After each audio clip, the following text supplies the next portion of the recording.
city originally incorporated in 1952, it covered 7.5 square miles. Over the years, surrounding lands annexed to the city to create present-day Carlsbad. One of the latter additions to Carlsbad carries its own history as a tourist destination.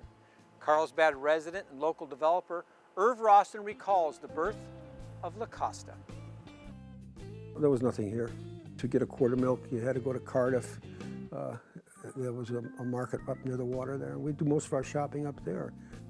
The organization that developed the property started in Las Vegas, and how they came here was somebody wanted property in Las Vegas, and they didn't want a money swap, so they said, we have some land somewhere, how about, we get some of yours and you'd have some of ours, and they made a deal. And actually the first land acquired was near Rancho Santa Fe Road. It wasn't up here close to El Camino Real, and they kept acquiring and acquiring.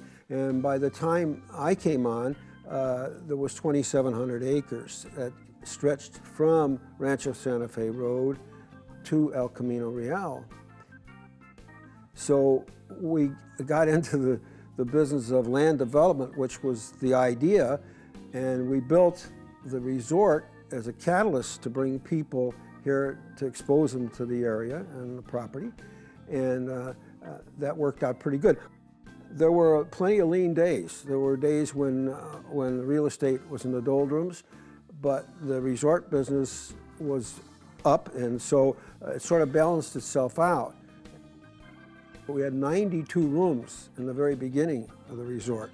We had 52 rooms near the spa, and then we had 40 rooms that were adjacent to the golf course and or the tennis courts.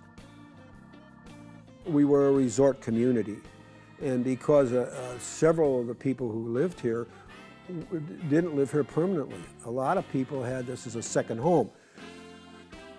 People, when they first came down here in the early days, they didn't realize that this was Carlsbad. They came to La Costa, and as a matter of fact, their return address on their postage was always to La Costa, California. Well, it turns out that there is a La Costa, California, and it's not here. It's up north of here, and we had to be sure that they understood that and it became corrected, and they were part of Carlsbad.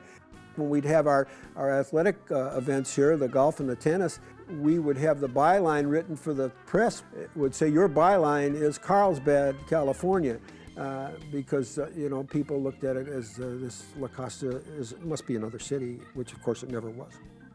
Local people in the beginning didn't know what it was, and there was a hesitation on their part. They wouldn't even come in the entrance because they weren't sure what and how, and they didn't know whether they were welcome or not. But people, through my partners at that time, who were in the resort business in Nevada, they said, well, we'll bring people, and they did, and they advertised, and they brought people, celebrity people that other people wanted to see and be near, and so they started to come down.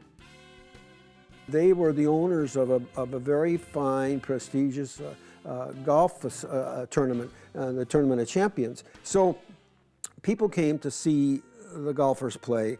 Then people were attracted to it. They liked to see that, and they liked to come.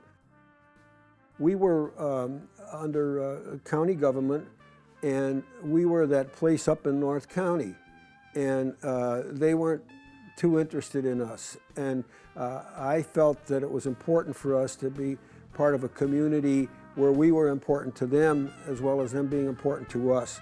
And Carlsbad always had a wonderful name. It still does.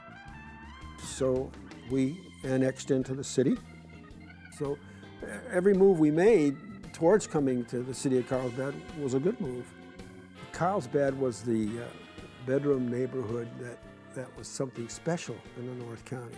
You could work somewhere else, one of the other cities surrounding us, but if you wanted to live in a nice, great community, you went to Carlsbad, and that's what happened.